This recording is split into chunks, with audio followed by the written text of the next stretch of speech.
Ambassador Haley, there were conflicting reports about what happened inside President Trump's much anticipated meeting with President Vladimir Putin. The Russian foreign minister, Sergei Lavrov, said that President Trump heard and, quote, accepts Putin's very clear statements that Russia did not interfere in the U.S. election. Is that true?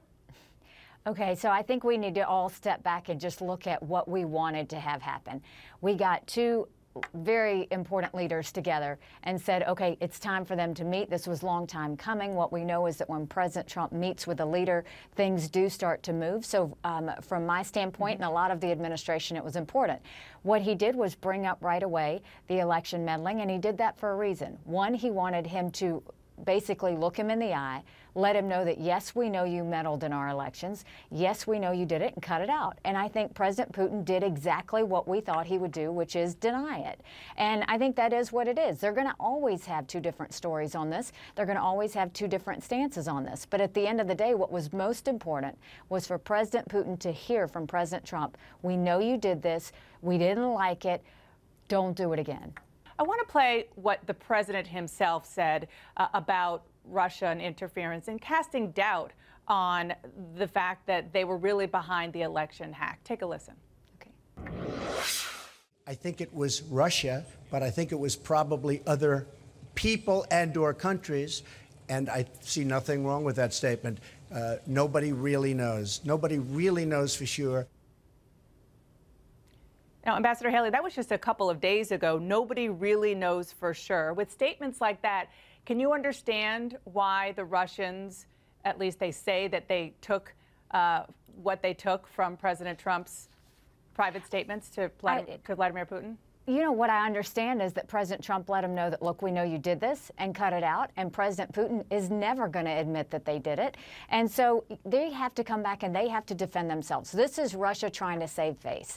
And they can't. They can't. Everybody knows that Russia meddled in our elections. Everybody knows that they're not just meddling in the United States elections. They're doing this across multiple continents, and they're doing this in a way that they're trying to cause chaos within the countries. And it's not just going to be us saying this. I think you're going to hear other leaders come out and say, cut it out. We're not going to put up with it. But you said everybody knows that the Russians meddled in the U.S. election, and that the president said so behind closed doors to Vladimir Putin. If that's the case, why won't the president say this in public? It would put a lot of these questions and frankly, the fact that a lot of your fellow Republicans are perplexed, it will put it all to rest. Why won't he do it?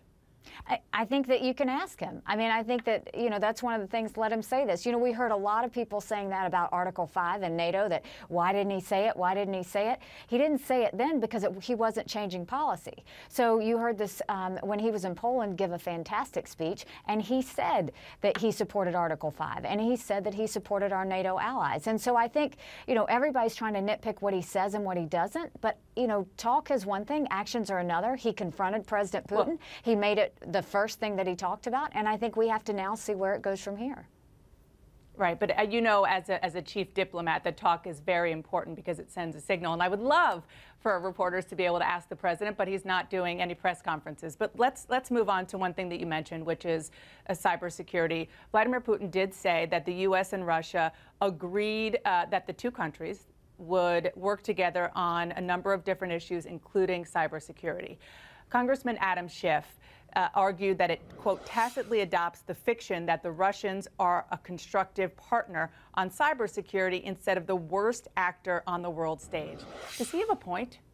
I think that we have to talk about cybersecurity not just with Russia, but with everyone. And look, you are always going to see the Democrats are repeatedly criticizing the president. That's unfortunate. Republicans are going to criticize Democrats. That's unfortunate. But let's just look at the situation. You now have a Russian who's in charge of counterterrorism in the United Nations. That was a position that the Secretary General gave Russia. And then you also see that from a cyber standpoint, we need to get together with Russia. We need to tell them, you know, what we think should happen, shouldn't happen. And if we talk to them about it, hopefully we can cut this out and get them to stop. It doesn't mean we ever take our eyes off of the ball. It doesn't mean we ever trust Russia. We can't trust Russia, and we won't ever trust Russia. But you keep those that you don't trust closer so that you can always keep an eye on them and keep them in check. And I think that's what we're trying to do with Russia right now.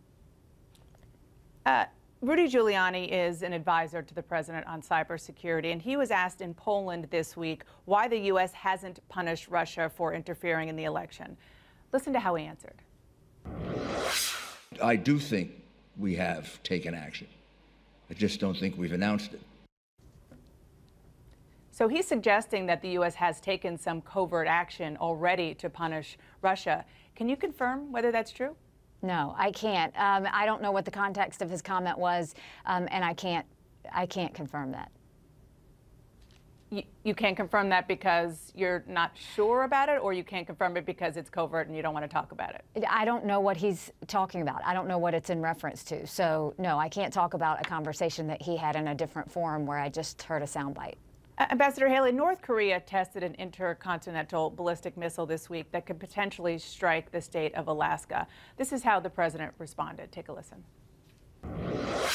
As far as North Korea is concerned, I don't know. We'll see what happens. I don't like to talk about what I have planned, but I have some pretty severe things that we're thinking about.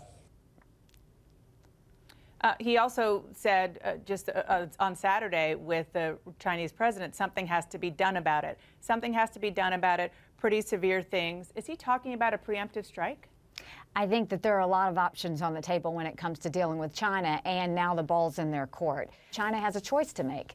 They're either going to go along with us and the rest of the international community and say, yes, we think that what North Korea did was wrong, or they're not. And I think that the president knows what all of his options are. All the options are on the table, as always, with President Trump, and I think that we'll handle it accordingly. But ammunition comes in multiple forms, and I think that we always have to look at what those options are ahead of what the actions are going to be by China. What if the Chinese don't go along with that UN resolution? Then I think there will be a response. If they don't go along with that, the president has made it clear that he will start looking at trade relations with China. And so we have to see. I think that the President Trump, President Xi meeting is extremely important right now and extremely timely. And I think it's going to be telling in the next few days what happens and what that relationship's going to look like. And you'll see how the U.S. responds accordingly. Ambassador Nikki Haley, thank you so much for joining me this morning. I appreciate it. Thanks, Dana. Good to be with you.